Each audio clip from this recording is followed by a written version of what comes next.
Welcome back to Creating Cooperative Kids. I'm your host, Bill Corbett. Now, according to a number of websites and blogs that I found online, sexting is no big deal and is just a form of flirting that 22% of teenagers claim to have done. It is sending sexually explicit images via a text through a cell phone to show off or express interest in someone, they say. But people like myself, including the federal and some federal and state laws, don't see it as no big deal. It's affecting minors and can create very serious consequences for both the sender and the receiver of the images. With me in the studio today to discuss this further is Scott Driscoll, a former law enforcement officer who has dedicated much of his life to internet safety. He's the co-author of the book www.areyouindanger.net, a must-read guide for children and adults in this digital age. Mr. Driscoll is the president of the Internet Safety Concepts, an organization dedicated to helping families learn about being safe while using the internet and other technology. Welcome back, Scott. Thank you for having me. Sexting, this is a tough issue. It is. Really tough. And one of the problems that I see is, and I tell parents, look, the prefrontal cortex of the brain is not really fully developed until the early 20s. Okay. And why that's important is this part of our brain that gives us judgment. Okay. To judge and go, is this something I should really do? It allows us to examine all, weigh all the sides to see whether it's something we should do. And because children and teenagers are really missing that piece, they don't think it's like, oh, what's the big deal? They don't get that because they don't have a lot of their judgment in place yet. So this makes creates a big problem. I've seen some high schools that I really like is they post these posters all over the place. Think before you post. So tell us a little bit more about this problem. Well, sexting is a huge problem, and unfortunately we're seeing it drop in lower ages. I have heard as low as 8 years old involved in sexting cases, and that's really scary.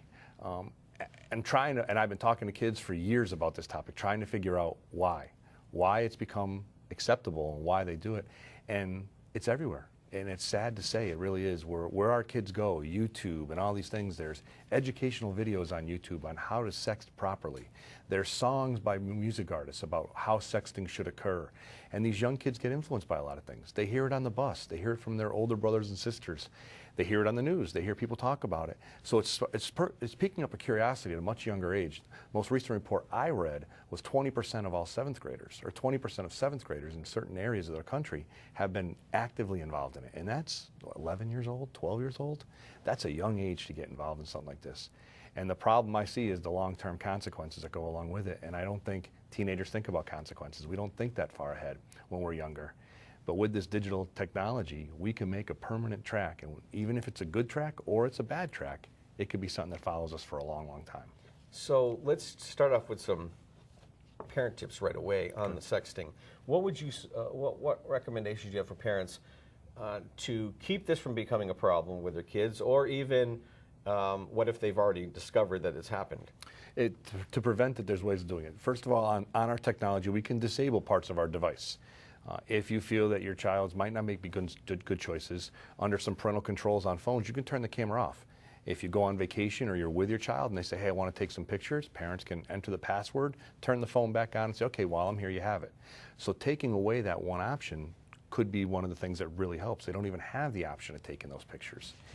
Talking about it, sharing our concerns of what sexting is and what could happen with it. How once you send it to somebody you trust, you get into a fight with them. They don't like you anymore. They now have a picture that really shouldn't be seen by anybody. In a couple pushes of the screen, they can share that with the world. If it's already happened, get involved, be supportive, talk to your child. It's not the end of the world. There's ways you can deal with it. Like you said, there are certain laws that can help. But what I would say is if a child has already been victimized or made their own mistake by sending it and has said, I made a mistake, talk about it. Get some professionals in line. Talk to people that can support that child. You made a mistake. Let's move on and let's learn from it. It's not the end of the world, but it's got some serious consequences. Any suggestion on professionals who parents could turn to in this situation? There's a lot of psychiatrists, psychologists that are starting to really understand the digital world and understand what's going on out there and just how much of an impact it can have. They're police officers. Most police departments have that youth officer, have that person that understands it, and it could be a good resource just to say, okay, We can deal with this, but let's make sure we prevent it from happening again. If someone's already done it once and it's been realized, I think prevention is the biggest thing to make sure it doesn't happen again. So obviously, if your child has received one on the phone, you want to have rule one, you want to have the relationship where they feel comfortable going, yes. Mom, look, right? And then the step two is they can turn to police officers, right? They Absolutely. could in the school, as well as when they come home, can the parent take the child and say, let's run down the police station and talk to somebody? I'm all for reporting it, not to get somebody in trouble. My reasoning for reporting it is that child in that picture might not know that picture is being shared. And in my opinion, if it's a child pornography picture, with my experience with child pornography, every time that picture is viewed and shared, that child is victimized again, and that's just not fair. There's responsibility. Kids take the pictures, they have responsibility for taking that pictures, but sometimes they don't understand that. So my thing about reporting it, I think it's important. I'm not saying anyone's going to get arrested. The police department might say we don't have enough for an arrest, but it's good that we know about this. So if we do hear of other situations, maybe we can try to put a stop to it. Parents can certainly just hit delete. Hey, we're not going to look at this anymore, hit delete. That is an option parents have to get rid of it. I'm big on reporting it just to know, because that child might need help, and that family might not be aware that the picture's going on, and there might be other things that need help and support, and that's one way of reporting I think is an important part. One of the things that I sometimes suggest to parents that I work with is to have some solid rules with the cell phone to keep it out of bedrooms so that it minimizes the chance of that happening. I think that, especially with young children, they should be signing that out and in. So somewhere around the evening, they should be signing, and parents should be collecting it, locking it up in their bedroom, in the closet, whatever, and then turning it back over to them the next day. People ask me all the time, at what age should kids have smartphones? There's no one solid answer for that. I think elementary school kids at a younger age, I personally, this is just an opinion, think it might be a little too young. Not because they're bad kids. We want to teach them how to use it properly. We don't want to shelter them.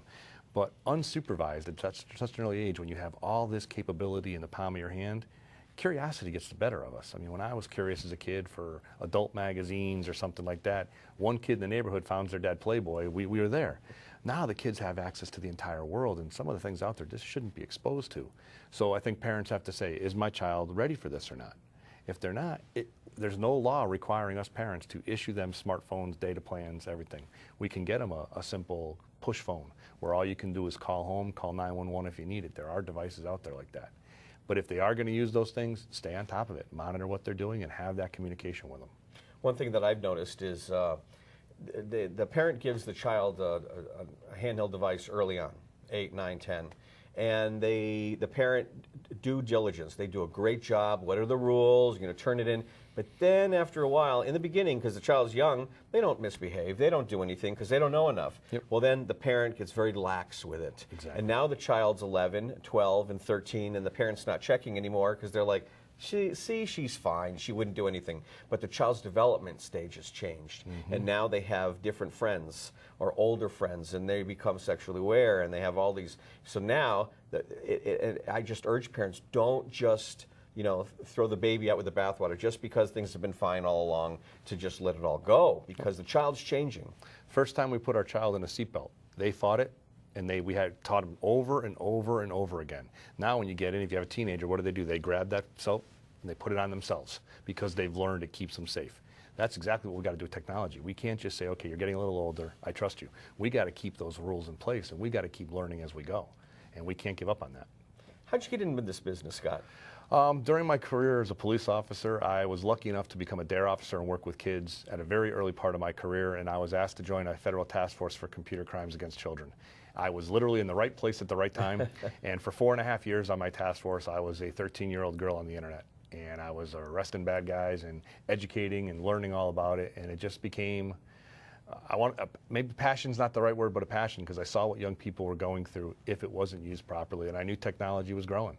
So I was lucky enough to be in the right place at the right time to get some great training and work with some fantastic people with the right intentions. Let's protect kids, and I learned a lot from them, and then just kind of morphed from there. So you were like on To Catch a Predator on that MSNBC show. In 2003 was my first undercover operation, and it was right around the time that Catch a Predator came on, so everyone was always calling me and giving me a hard time about that. But while they were doing it on TV, I was doing that for my job. So is that common, just because the show on MSNBC kind of became popular, other local law enforcement agencies are doing their own sting operation? There's a bunch of great police officers out there doing things proactively and trying their best to curb this, prevent it, and arrest people that are doing it. There's a lot of great officers doing this stuff. When that show came out, I was watching it, and I got so much gratitude from watching it. Like, oh, there's one more guy that's not going to be a problem. I even had my kids watch it. Yep. I wanted them to watch it to say, see, that person was a coach. That person's, you know. It was a great educational piece for families. The first time they didn't make arrests, and that kind of drove me a little crazy because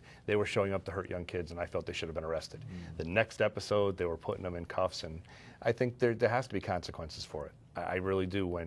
When we take a child's innocence and we're using technology to do that, there has to be consequences for that. Now, what do you do now? Do you lecture now? I do presentations. And you run your organization. I do. I'll go into school systems, corporations. I work with college scholarship committees. I train police officers how to investigate these crimes. I will do anything I can to help people and spread the word about how to use technology in the safest way possible. Excellent. Well, and coming up in the next segment, you're going to have that opportunity, and so we're going to share a whole bunch of tips with parents on what they can do to keep their kids safe. So I appreciate you being here. Appreciate it. Today's show is all about kids, technology, and the internet. Now, we live in a digital age, and many parents want to know and want to allow their children to participate as responsible and conscientious digital citizens. But to do that, parents have a responsibility to monitor, safeguard, and supervise to keep their little digital citizens safe. Now, in my next segment, we'll discuss tips for parents on keeping their kids and teens safe online. You're not going to want to miss this last segment, so stay with us. We'll be right back after this short break.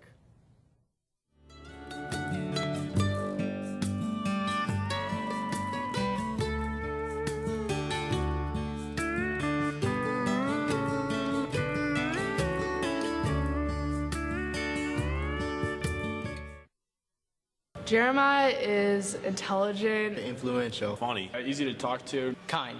Jeremiah is always there for me. Smart guy, knows where he's going in life. Great friend. Jeremiah is an inspiration to West High. Jeremiah is a person who's extremely caring and kind, and he's made a huge difference in our community and our school.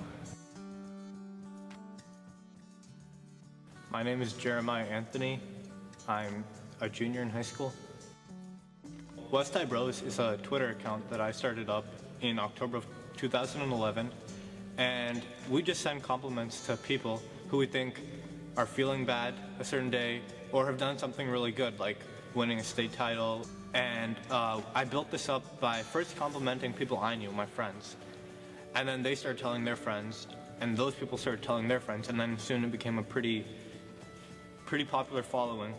I believe that showing the goodness in people is very integral to our account, because so many people on Twitter and Facebook, they get cyberbullied because they're less than perfect.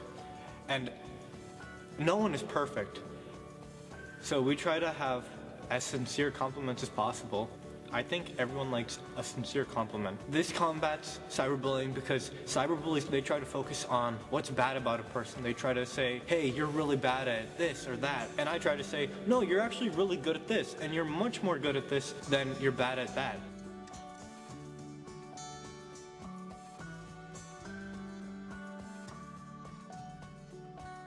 West High Bros is a very influential group. They don't just go for the popular kids, they go for everyone in our school. They are doing an absolutely wonderful job. West High Bros has had a huge impact on so many kids' lives at our school. West High Bros is very inspirational to the student population at West High. An example to all students at West High, and beyond that, to just be an encouragement. I think they take people and they boost their confidence up. They surely have done it to me.